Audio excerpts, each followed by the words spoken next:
إنما يخشى الله من عباده العلماء. بسم اللہ الرحمن الرحیم. السلام علیکم ورحمۃ اللہ وبرکاتہ. دوستو، امید ہے کہ آپ سب خیر و عافیت سے ہوگے. میرے عزیز ساتھیوں، آج آپ حضرات کی خدمت میں دو بڑے مشہور واقعے اور ان کی حقیقت پیش کر رہا ہوں. اس ویڈیو کو دھیان اور توجہ سے دیکھیں، انشاءاللہ بہت فائدہ ہوگا. سب سے پہلا واقعہ سنیں. ایک مرتبہ کسی جنگ کے موقع پہ حضرت علی رضی اللہ عنہ کی ران میں تیر لگ جاتا ہے. صحابہ اکرام جنگ کے بعد تیر نکالنے کی کوشش کرتے ہیں تو حضرت علی رضی اللہ عنہ کو اتنی تکلیف ہوتی ہے کہ تیر کو ہاتھ بھی نہیں لگانے دیتے. صحابہ اکرام بڑے پریشان ہوتے ہیں. بھائی تیر نکالنا بھی ضروری ہے، کہیں ایسا نہ ہو کہ زخم بڑھ جائے، کہیں ایسا نہ ہو کہ جان پہ بن آئے.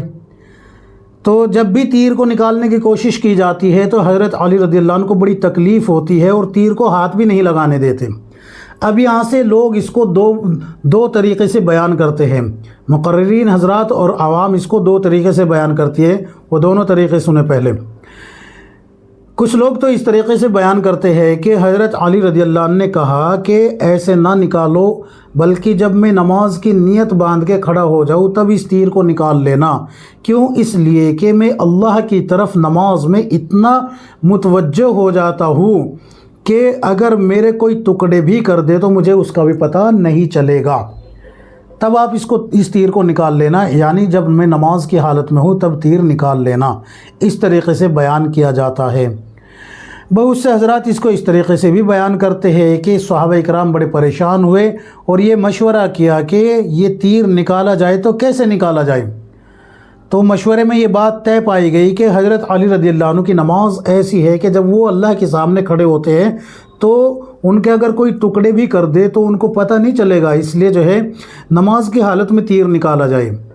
چنانچہ یہ مشورہ ہو جاتا ہے اور حضرت علی رضی اللہ عنہ نماز کے لیے کھڑے ہو جاتے ہیں.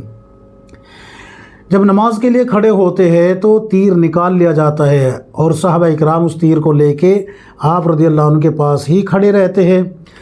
جب حضرت علی رضی اللہ عنہ نماز سے فارغ ہوتے ہیں، سلام پھیرتے ہیں تو پوچھتے ہیں کہ کیا لینے آئے ہو، کیا تم تیر نکالنے کے لیے آئے ہو؟ تو صحابہ اکرام حیران ہو جاتے ہیں کہ حضرت تیر تو کب کا نکالا جا چکا ہے. تو حضرت علی رضی اللہ عنہ کہتے ہیں اللہ کی قسم مجھے اس تیر کے نکلنے کا پتہ ہی نہیں چلا. میں اللہ کی طرف اتنا متوجہ ہو جاتا ہوں کہ اگر کوئی میری جان کے ٹکڑے بھی کر دے، یعنی کہ مجھے ٹکڑوں میں بھی تقسیم کر دے تو بھی مجھے پتہ نہیں چلے گا. اس واقعے سے نماز کے فضائل بیان کیے جاتے ہیں کہ نماز میں اتنا خشوع ہونا چاہیے، اتنا خضوع ہونا چاہیے.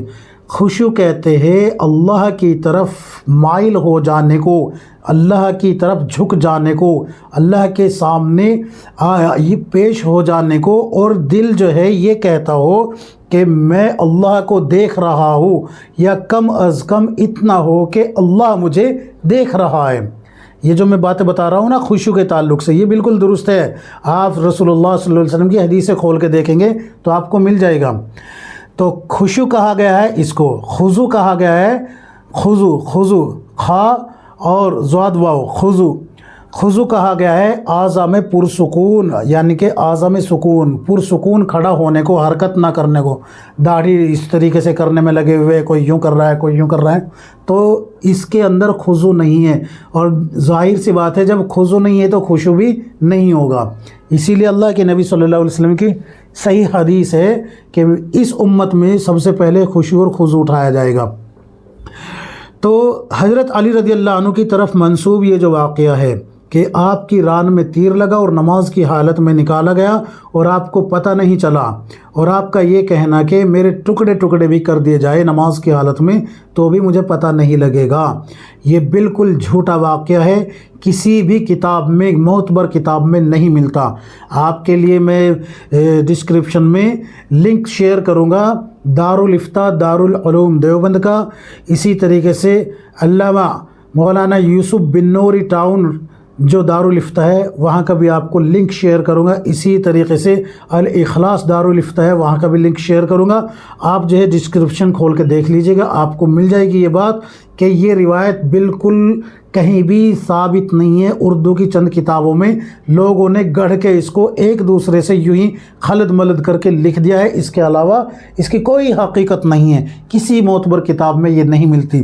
اسی طریقے سے آپ جو ہے غیر معتبر روایت کا فنی جائزہ کتاب کھول کے دیکھیں گے، اس میں بھی یہی بات ملے گی کہ یہ روایت کہیں سے بھی ثابت نہیں ہے، یہ واقعہ کہیں سے بھی ثابت نہیں ہے، یہ گڑھا ہوا واقعہ ہے، حضرت علی رضی اللہ عنہ اور صحابہ اکرام دیگر صحابہ اکرام کی طرف جھوٹ بولا گیا ہے، اس لیے اس کو بیان نہ کیا جائے۔ خاص کر میں اپنے جو ساتھی دعوت و تبلیغ والے ہیں، تبلیغی جماعت والے، ان سے مؤدبانہ درخواست کرتا ہوں کہ اس واقعے کو بیان نہ کریں۔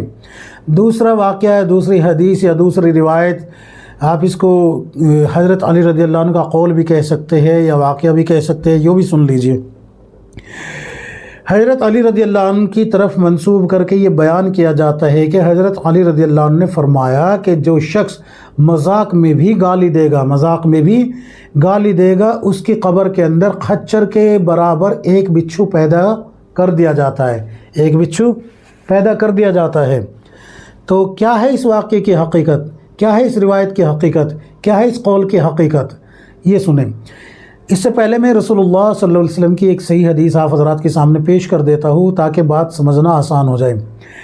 اللہ کے نبی صلی اللہ علیہ وسلم کی صحیح حدیث ہے، آپ کھول کے دیکھ لیجئے، کتابیں آپ کو مل جائے گی، سیاستہ میں سے کسی ایک کتاب میں مل جائے گی، جیسے کہ بخاری ہے یا مسلم ہے یا نسائی ہے، ابن ماجہ، ابو داؤد، ترمذی وغیرہ، ان میں سے کسی ایک کتاب میں مل جائے گی۔ امید ہے انشاءاللہ میں اس کو تحریر کر کے ڈسکرپشن میں بھی پیش کروں۔ غالب گمان کے مطابق حضرت آپ صلی اللہ علیہ وسلم نے فرمایا کہ جب کوئی مومن بندہ قبر کے اندر رکھ دیا جاتا ہے اور اس سے 3 سوال ہو جاتے ہیں، تیرا رب کون ہے، تیرا دین کیا ہے، اور رسول اللہ صلی اللہ علیہ وسلم کے بارے میں تمہارا کیا عقیدہ ہے، تو وہ تینوں کے جواب صحیح دے دیتا ہے، تو پھر جو ہے ایک خوبصورت حسین اور جمیل چہرے والا شخص ظاہر ہوتا ہے اور وہ کہتا ہے کہ خوشی کی خبر سن لے، خوشی کی خبر سن لے۔ تو یہ مردہ کہتا ہے، مرنے والا کہتا ہے کہ واقعی تیرا چہرہ اتنا حسین ہے کہ تو خوشی کی خبر ہی لے کے آنے والا ہے، تو کون ہے، تو بتا تو صحیح کون ہے۔ تو یہ حسین اور جمیل چہرے والا کہتا ہے کہ میں تیرے نیک اعمال ہوں، میں تیرا نیک عمل ہوں، اللہ تعالیٰ نے تجھے جہنم سے بچا کے جنت عطا فرما دی، یہ تیرے لیے سب سے بڑی خوشی کی خبر ہے۔ اسی طریقے سے جب اللہ کا کوئی نافرمان انتقال کرتا ہے، فاسق اور فاجر انتقال کرتا ہے اور اس کو قبر کے اندر رکھ دیا جاتا ہے اور اس سے بھی یہ سوال ہوتے ہیں تیرا رب کون ہے، تیرا دین کیا ہے، اور رسول اللہ صلی اللہ علیہ وسلم کے بارے میں تیرا کیا عقیدہ ہے، تو وہ کہتا ہے مجھے نہیں پتہ، چنانچہ اس کو جو ہے عذاب قبر کے حوالے کر دیا جاتا ہے، اور پھر اس کے پاس بھی ایک انسانی شکل میں، بدصورت شکل میں ایک شخص ظاہر ہوتا ہے اور وہ کہتا ہے کہ بری خبر سن لے۔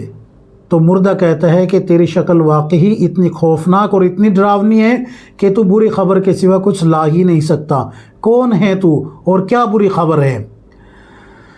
تو یہ جو شخص ہے یہ کہتا ہے کہ میں تیرا برا اعمال ہوں، میں تیرا برا عمل ہوں، اور تیرے لیے تباہی اور بربادی ہے کہ تو نے اگر اللہ کے احکام کو پورا کیا ہوتا تو آج تیرا ٹھکانہ جہنم نہ بنتا، لہذا میں تیرے لیے ایک بری خبر لے کے آیا ہوں کہ تیرا ٹھکانہ جہنم بن گیا ہے۔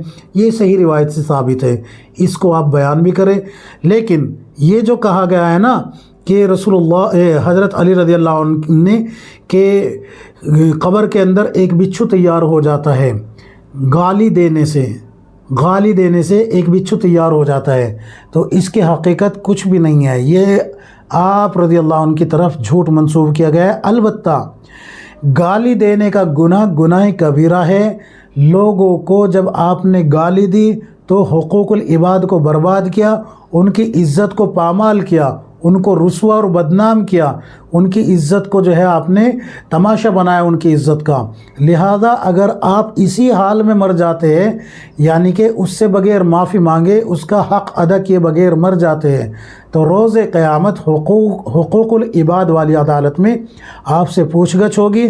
اگر آپ کے پاس نیک اعمال ہوگے تو اس گالی کے بقدر جتنا یعنی کہ اس کا بجٹ بنے گا، اس کا ناپ تول جو بنے گا، اتنی نیکیاں آپ سے لے کے اس کو دے دی جائے گی۔ اگر آپ کے پاس نیکی نہیں ہوگی تو اتنے ہی گناہ اس کے آپ کے سر پہ ڈال دیے جائیں گے۔ یہ حقوق العباد کا مسئلہ ہے، اس لیے گالی دینا بالکل بھی درست نہیں ہے، گناہ کبیرہ ہے۔ لوگوں کی عزت اور ان کو جو ہے رسوا کرنا، عزت کو پامال کرنے کا گناہ ہے، حقوق العباد کو برباد کرنے کا گناہ ہے۔ گالی نہیں دینی چاہیے، جھوٹ نہیں بولنا چاہیے، غیبت نہیں کرنی چاہیے۔ لیکن حضرت علی رضی اللہ عنہ کا یہ قول نہیں ہے، بلکہ حضرت علی رضی اللہ عنہ کی طرف جھوٹ منسوب کیا گیا ہے، اس کو بیان نہ کرے۔ یہ دونوں جو میں نے باتیں بتائی ہے ان کو بیان کرنے کی اجازت نہیں ہے۔ امید ہے کہ بات کو سمجھیں گے اور عمل کرنے کی کوشش کریں گے، لوگوں کو روکیں گے، خود بھی رکیں گے۔ اللہ تعالیٰ مجھے بھی، آپ کو، ہم سب کو کتاب و سنت کے مطابق زندگی گزارنے کی توفیق عطا فرمائے۔ آمین یا رب العالمین۔